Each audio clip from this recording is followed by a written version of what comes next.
My name is Martin Riedman. I'm a professor at Cornell and also the project director of a USDA Specialty Crop Research Initiative funded project. And what we're doing today is what we call a stakeholder webinar. So this is not a report on results as much as it is an introduction and overview of the project to help stakeholders, and it could be others in academia, in industry and government, engage with us as we conduct this project, because this is a rather large project in scope that's addressing really how to develop the development of a systems approach to microbial food safety in fresh produce, with a strong focus on leveraging data science approaches to inform food safety decisions. Here's our sort of plan for the day. I'm going to start out with a short introduction on the project and the goals of this webinar, and then move through this. This project is funded by, as I mentioned, the Specialty Crop Research Initiative. We're about midway. Obviously, as everyone else, COVID slowed us down a little bit as we got started. If you want more information and more updated information, we do have a project webpage that's shown here that you can visit to get links and to ultimately also get access to models and other outputs from this project. This is a multi-institutional project. Here are the people involved, in addition to folks from Cornell, those more classical microbial food safety people, such as Randy and myself, and modelers, Renata and Aaron Adalja, who is an economist, really, who's worked in a previous SCRI project that Bob Buchanan had. We also have Virginia Tech with Laura and University of Florida with Michelle involved. Number of key personnel, including Dan Weller, various folks at Cornell, and at the other universities, including a number of graduate students that are being trained as part of this project. So for those of you in industry who are going to try to recruit people for jobs, yeah, this is sort of a feeder pipeline for that, and we'd be happy to engage in that discussion if you're interested. We have an advisory council. There's also listed on the webpage, so it covers a wide range of industries, a wide range of organizations, all the way from the very small to the very large, really. The overall project goal is really to provide the fresh produce industry with computational and modeling tools that can be used to assess both positive and negative impacts of different interventions and food safety strategies before selecting the strategies that are going to be used in the field. And in the field, I don't just mean the rural field where you grow produce, but also processing plants, packing houses, or even retail. That includes efforts to both develop new models and to improve existing models, but it also involves outreach, where we're going to focus on training people to be able to use these models, maybe even develop future models, and interact with modelers as we move into this sort of future of digital approaches to food safety, or how FDA likes to call it smarter food safety. I want to talk a little bit about the big picture, which is predictive models and decision support tools. So very simplistically, predictive models, I can see it in the produce safety arena as what is the expected number of products that are contaminated with different levels of organism X under current conditions. And it doesn't have to be finished product. It could be in the field. It could even be, what's the likelihood of water being contaminated, et cetera. What we're really trying to do is use these models to predict certain risks. And for industry, these risks might be the risk of a recall, the risk of a human disease case, the risk of an outbreak, and really for industry, probably often the risk of a recall and the risk of an outbreak is particularly important to assess, because those are the ones that really can break businesses. Once we have these models, they can be used as what we would term decision support tools. It really doesn't tell an individual or a company what to do, but it says, you know what, if you do this, this is what is most likely going to happen. If I, use these three fields, if I don't use these three fields because they are high risk fields based on some metrics, what will that do to my overall risk of being the source of a recall or being involved in a recall? So these models, as people always say, models, all models are wrong, but some are useful. Our goal really is to move the industry and help the industry to make better decisions and make the best decisions and investments that can be made with the current data. Decisions on poor tools aren't always going to be right. These models aren't always going to be right, but on average, hopefully they will help people make better decisions. So that's the big picture goal. So let's talk a little bit about, why produce safety and why digital tools and where we are. I don't have to this audience probably talk much about the food safety challenges of the fresh produce supply chain. It's a complex supply chain, often is a complex supply chain. And we can, belabor the point that we don't have a true kill step, which then means we need to layer interventions and deciding on these right layers of interventions all the way from water to, washing step in a processing facility and temperature control and distribution is obviously complex. All of them require investments. Which are the best investments? Which are the best combinations of interventions to reduce food safety risks? And to a certain extent, while preventing or avoiding negative impacts, both on financial bottom line, but also on other food safety issues that might occur and on sustainability. The added challenge is that the food safety relevant factors that determine what we should do change over time. So by season, change over region, and even with a region, they will change with specific location. Planting 100 yards one way or the other can make a big difference in terms of the type of risk and the type of risk management strategies one would want to implement. That makes risk management decision complex, and identifying the most effective risk reduction strategies not trivial. Many of these questions that we have can't be answered easily with a field or lab experiment. These are real world experiments that happen every day.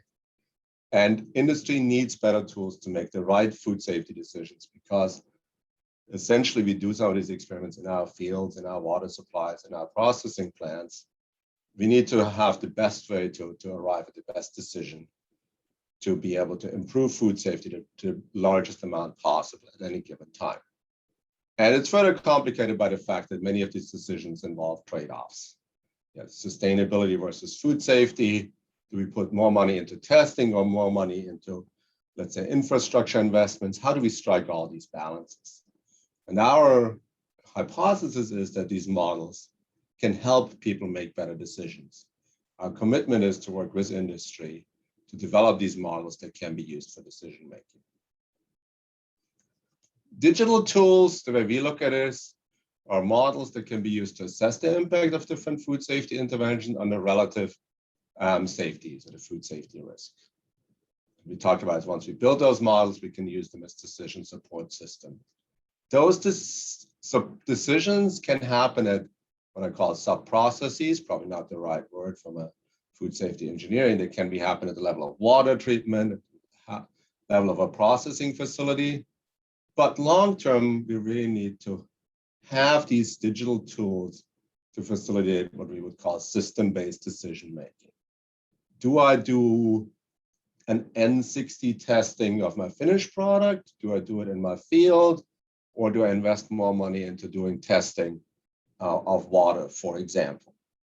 And often it's not either or, but also where do I invest relatively more or less money into these sort of strategies to ensure food safety. The next three slides just sort of highlight some of the work we have already done in this space, particularly to look at specific compartments of the system. And we've done work on predictive models for surface water quality to predict the likelihood that surface water is contaminated with pathogens, which can then be used to manage surface water and make treatment decisions. This is obviously facilitated by the fact that we have tremendous amount of information that we can gather from public databases. As we look at watersheds, we can identify what sort of land is in proximity to a watershed. We can even identify buildings that are unseptic or campgrounds that are close to watersheds, which would be potential sources of human effluents.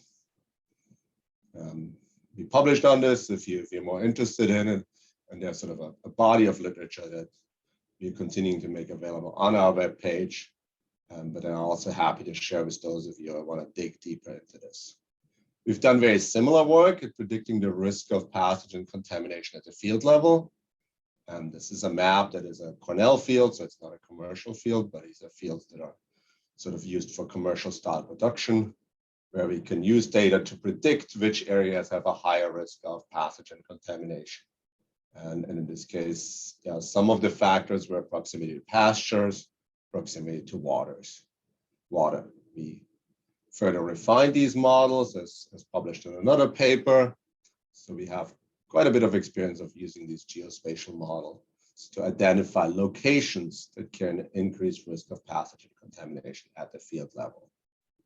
And finally, we've worked on modeling, and in this case, using agent-based models to model transmission of Listeria in processing facilities, where we develop individual models for individual facilities, and then use those to identify best sampling strategies for environmental monitoring, maybe even some of the best interventions in terms of frequency of sanitation, in terms of which equipment we might want to redesign or replace with equipment that's more easily sanitizable, et cetera, helping in-plant or in-processing facility decision-making.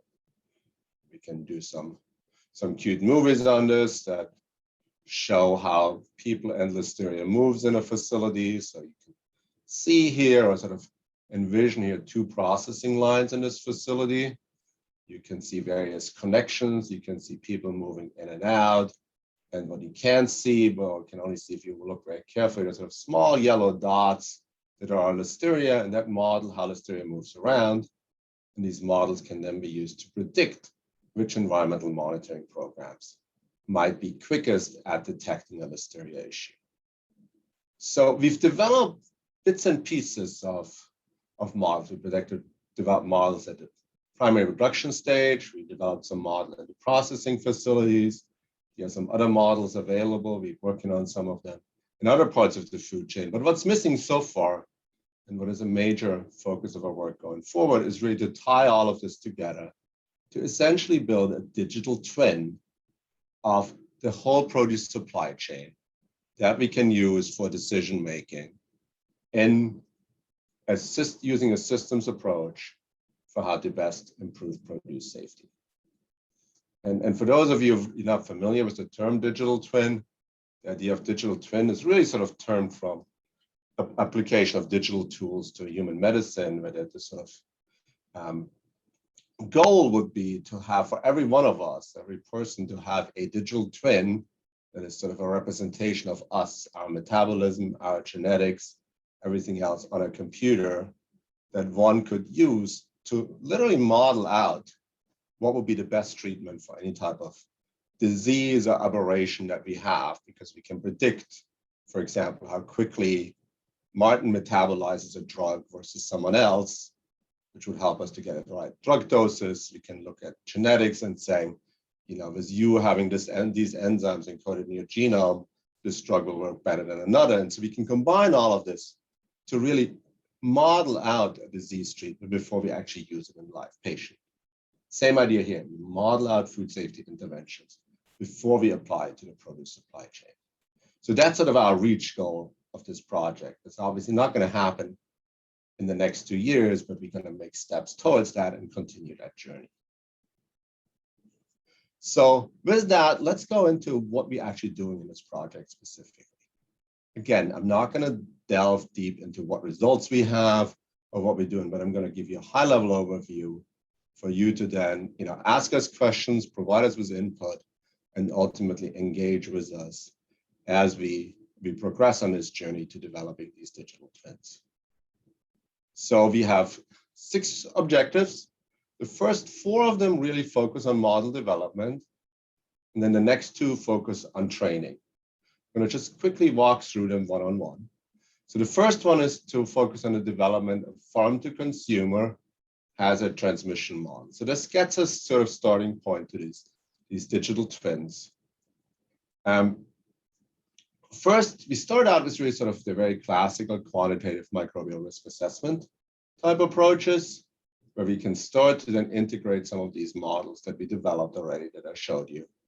The second step is to then overlay this with criteria and data that may typically not be incorporated into these classic QMRA models, which is we're looking at interventions and their social acceptability, their environmental impact, their cost effectiveness.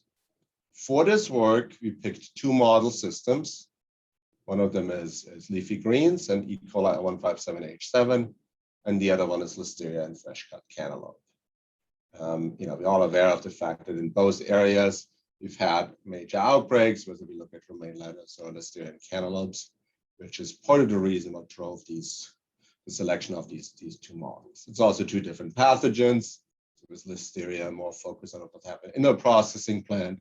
So if we build these two models and these two risk assessments, then they can more easily be adopted and adapted to other types of products. Edge and Sarah are working on these two projects. Not going to delve into the details, but here's sort of a high-level schematic of what the model for 0157 looks like.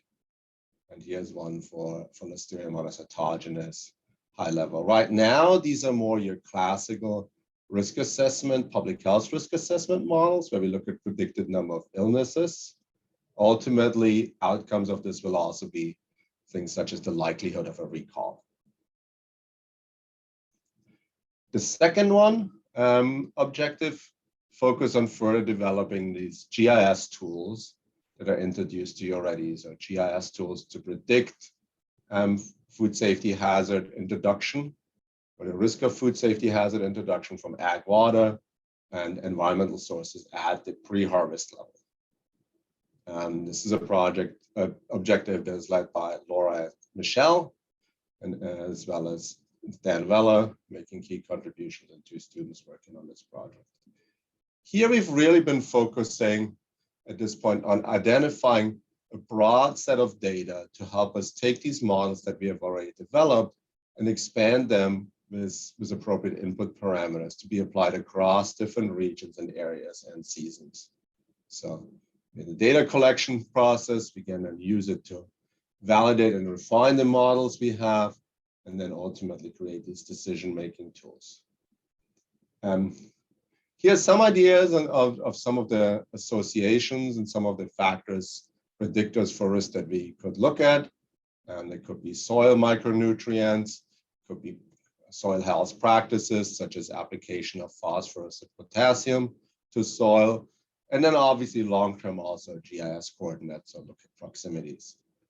Getting large data sets or GIS coordinates, as many of you may imagine, is not trivial, because that's data that becomes fairly sensitive and many would consider confidential.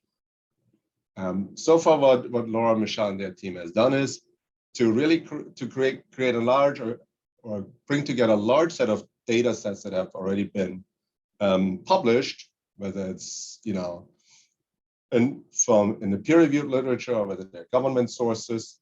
We were pretty successful obtaining a large number of raw data and really spend a lot of time cleaning up these data. And this probably does not come as a surprise to many of you. And when we get these data, we often get data where there's no consistency, sometimes within a given study and definitely almost never between studies.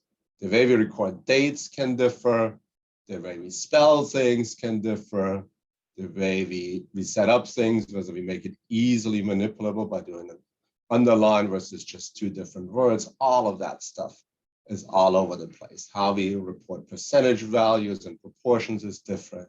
So essentially a nightmare to take these large data sets and put them into something that we can really use in these modeling efforts. The team has developed sort of general headers for the clean data, came up with a system to clean up these data, came up with a set of specific variables under each header, standardized naming procedure. So really starting to develop some data standards for this project. Have specific descriptions of what each of these headers means. So have a data dictionary. And with that, they've come up with a large set of data, cleaned up data now, tidy data, that represent the data we obtained as pretty messy raw data in many cases. And that is meant that no offense to any of the people that supplied the data. Our own data would fall in that category too. And with that, we can start to just give you an idea of what we have. So we have data from almost 30,000 total samples at this point. We have test results for STEC, Listeria species in El Mono and Salmonella. We can calculate percent positives. We have these for different regions, etc. So you can see we've accumulated quite a data set that we can now use to start to validate and further refine some of these models that we introduced to you. Objective 3 now moves our modeling development efforts to packing houses and processing plants and ultimately retailers.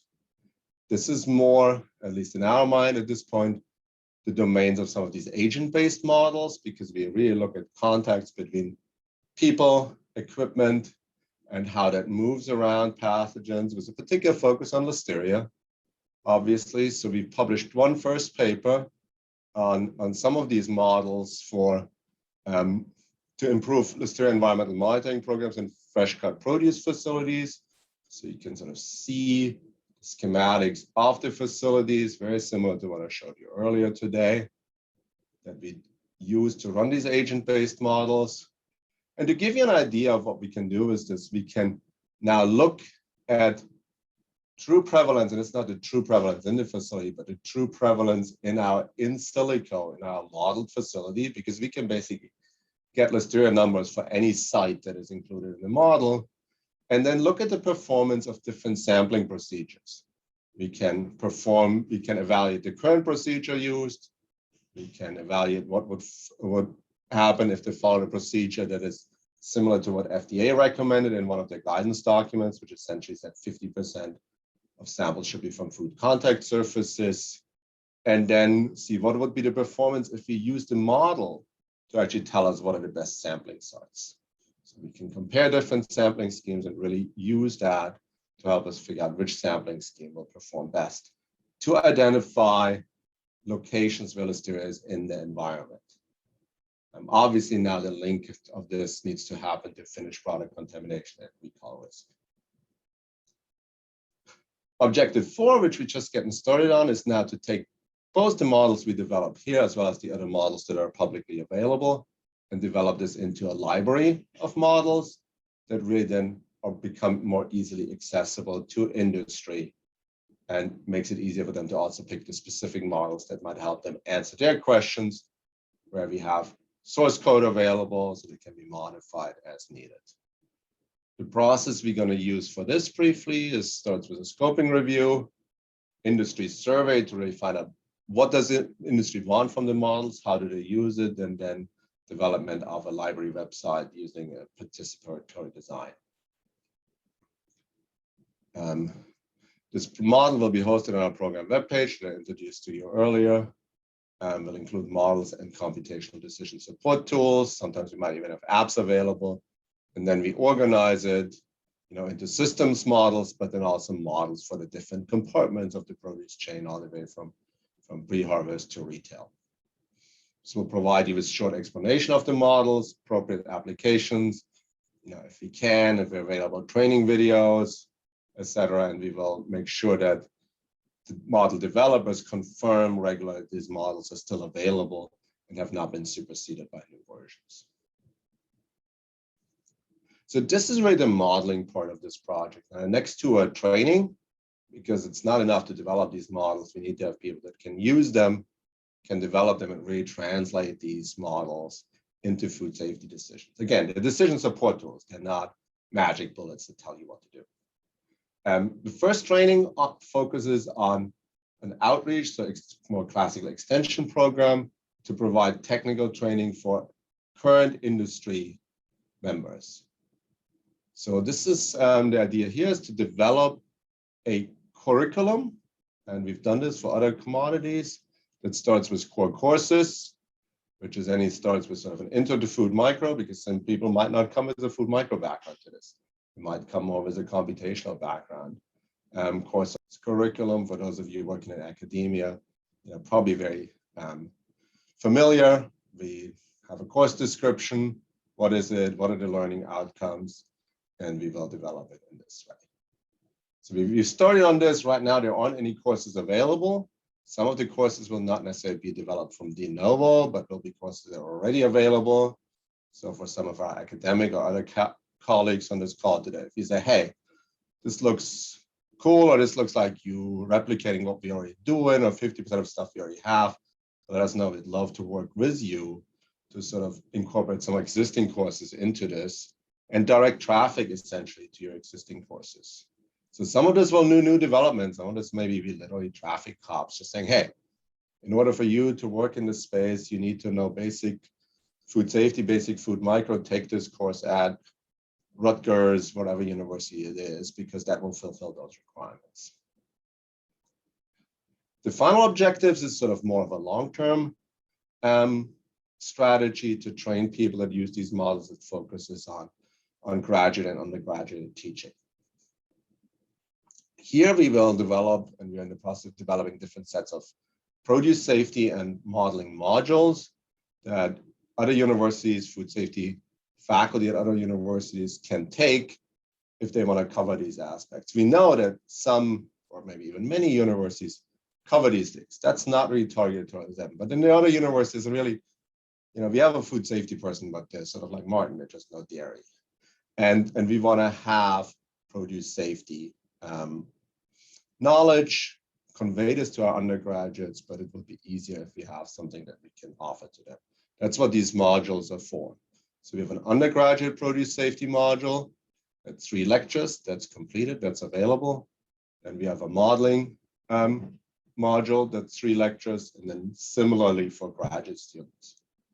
Produce safety for graduate students, 3 lectures, and modeling 3 lectures. These lectures will be recorded and the slides will be made available. So it provides flexibility for the university to either just have students watch these lectures or take the slides, modify them and use them, and maybe listen to the recording to sort of see what we emphasize and anything in between, really. These modules are available both on our YouTube channel and the project webpage. We already have the 3 available for undergraduates. Just to warn people is these are not your sort of classic lectures where just someone is a talking head for like 45 minutes, but we actually made them interactive. It's one person that provides the lecture, but then 2 students that engage in conversation. So we're trying to replicate conversations that we would like to see in classroom for these. But that's a resource. And again, we'd love to engage with our partners in making these better, making them more broadly available. But also, some of these might also be valuable for industry members if they bring in people on the job to say, hey, we want you to get a little bit of the basic food safety knowledge for produce. How about you watch some of these modules? So they're freely available. Anyone can watch them, anyone can utilize them. This is how we will distribute them. We already piloted them in a summer learning program at Virginia Tech. iFood Decision Sciences, one of our industry partners, has used it to train some of their interns. So these are starting to be used, and we started to test run these modules. If you're interested in test running them, definitely let us know. In addition to these core components, there's other activities that this group is undertaking and it's supporting that enhance produce safety and help industry. 2 key one is that we continue to serve as a resource for whole genome sequencing-based questions and challenges. Obviously, a tool that is widely used by government agencies, both public health and regulatory, but also a lot of question about how industry can or should use them. Our team, members of our team, are available if you need an expert. If you have a call coming up as FDA or a CDC saying we want to talk to you because we have some findings and you expect to see whole genome sequence data, call us. It's happened more than once that I get a call literally saying, I have a call with FDA in 1 hour. They have something for us and we expect whole genome sequence data. Can you jump on that call to help us interpret what FDA or CDC will tell us? If you're in that situation and you want support, let us know. Root cause analysis, another big topic in the industry, how to improve root cause analysis procedures. We've developed some tools in this space. We're continuing to support that with the project personnel we have, even though it's not an explicit project goal. I'm going to finish up with some of the long-term goals. I think they've become pretty clear by now. We are here to serve as a long-term key resource for digital and quantitative approaches to fresh produce safety for both industry and government agencies. We want to support continuous improvement, support transition from hazard to risk-based approaches. As part of this, we are here to fight the zero risk mentality. Produce is never going to be zero risk. We can continue to drive down the risk. That's our goal. And sometimes we will help. We're available as a resource to help with these tough conversations between produce companies and customers that want zero risk food. They want a test that makes sure produce is 100% safe, which obviously isn't going to happen. So you can engage with us on some of these more philosophical conversations that sometimes are important as you try to manage your company and work with your customers. And the goal is to train the modern produce safety workforce. Workforce recruitment, workforce retention is a major issue. COVID seems to have accelerated this. We're developing the resource and we're training the people as part of this project that are your future workforce. If you want to look a little bit more at sort of our thinking in terms of risk, and the idea that there's no zero risk, here's an article that you might find interesting. Shameless plug. Okay, we're almost done. So summary, this project develops a wide range of decision support tools. We want your input in terms of what decisions are you struggling with? What decisions do you need to make where you think you could benefit from decision support tools? We want to engage on that so we can work with you to develop these tools, either as part of this project or in the future, or through other engagements with you as partners. We're working on these professional certificate programs we introduced to you. And ultimately, as part of this of today, I want you to think of this program as a resource and partner as we're trying to advance fresh produce safety and trying to bring new people, new workforce, and new tools to this field. I want to acknowledge the team in the advisory council that I introduced in the beginning, the students and staff that are contributing to it, and the funding sources in addition to the Specialty Crop Research Initiative. We have matching funds from iFood Decision Sciences, Cornell, Virginia Tech, and the University of Florida. With that, I'm going to open it up to input, question and answers, thoughts, ideas, what we should be focusing on, your pain points, whether you're in industry, government, or academia, where can we help you? How can we support you? That's what I had. I'm looking forward to questions. You can either put them into the chat box or unmute yourself and just ask the question in person.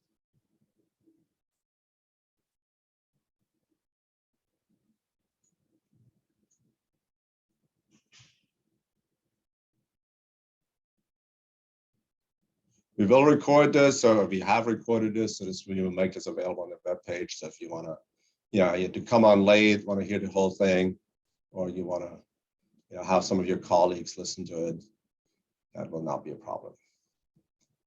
We also have a number of the project team members here. So if any one of you wants to jump in with something I forgot or misrepresented, please do so.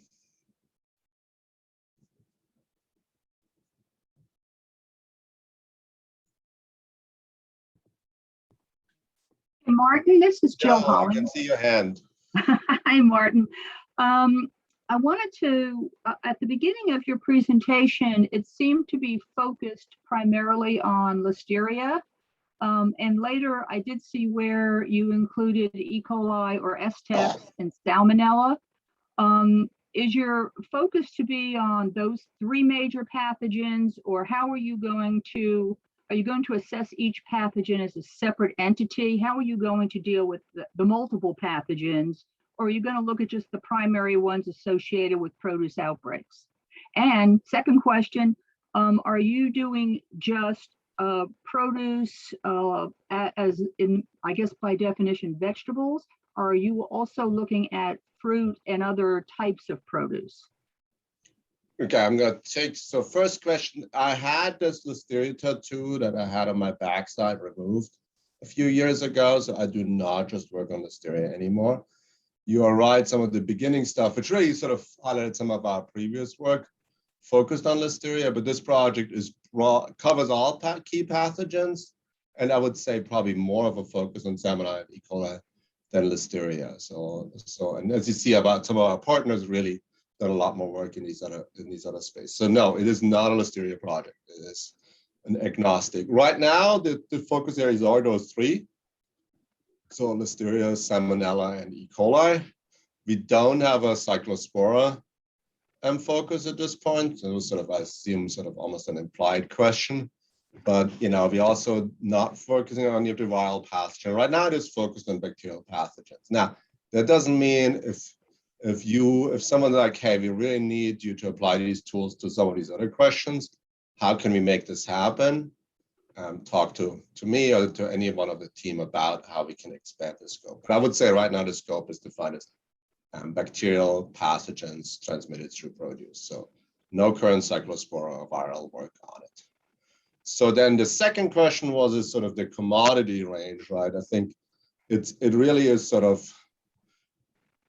the wider range. I mean, leafy greens are obviously a major focus, but if you look at cantaloupe, some of the other products that are covered too, even some of the more traditional fruit could be covered by it. So if you have any specific things where you would want to work on, let us know.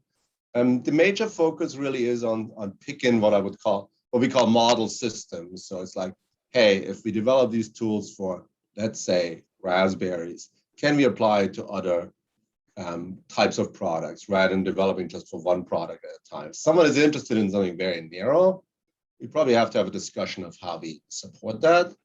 If someone says, hey, cantaloupe and leafy greens, that covers conceptually some different types of products and different types of produce, but raspberries are completely different, or apples are a completely different ball game. You really should focus some more on that too, because then we would be happy to engage in these conversations. These are the sorts of, I think, inputs that we want. What sort of systems do we need to look at that are very different from the two that we are studying? But our expectation is, for example, for an agent-based model for listeria transmission in cantaloupe, packing house or slicing, that could easily be applied to some of these other systems. Did that answer your questions, Jill? Yes, it did. Thank you. Okay. So one other question was, could you talk more about a course catalog in consumer food safety education? Is it more lecture-based? So the course catalog was really sort of a preview. I don't think we have it available yet. The idea is to not just make these lecture-based, but make them more interactive. Now, that doesn't mean there aren't some that are lecture-based. And again, we're in the really sort of development stage of some of those.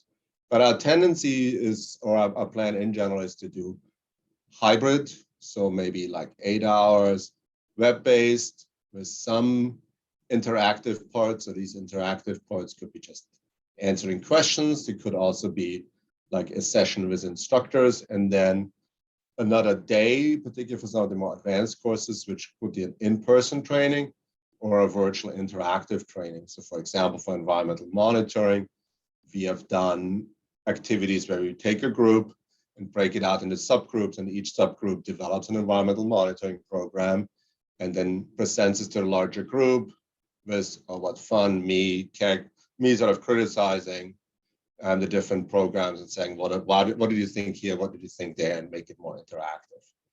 In terms of the consumer food safety education, our focus is really on what we would call train the trainer here. So not so much directed directly to the consumers, but directed towards extension agents and others that work with the consumers. We do have some plans that we still sort of further developing to also do some direct work on the consumer side, probably largely through social media, and to engage some of the students on the team to really respond to consumer food safety questions and try to fight some of the misinformation when it comes out, for example, about outbreaks or so. That is something that we in the process of developing. So, Shauna, if that answered, I hope this answered your question, or at least part of it. Again, happy to further engage with you individually to hear your ideas if this is something close to your heart.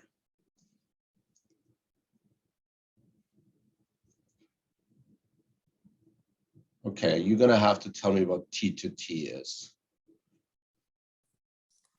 Train the trainer. Train the trainer, okay. All right.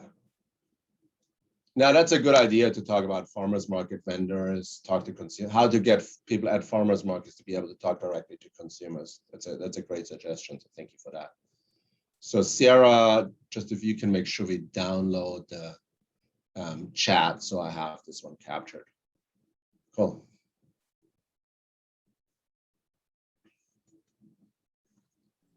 Any other questions, thoughts?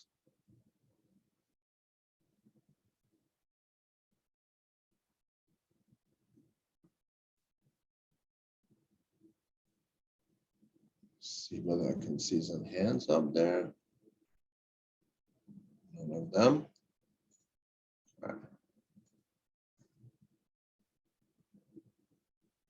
Okay, if we have none, I'm gonna give it another minute. And if no one else either type something in or chimes up, then we're gonna call this an early wrap.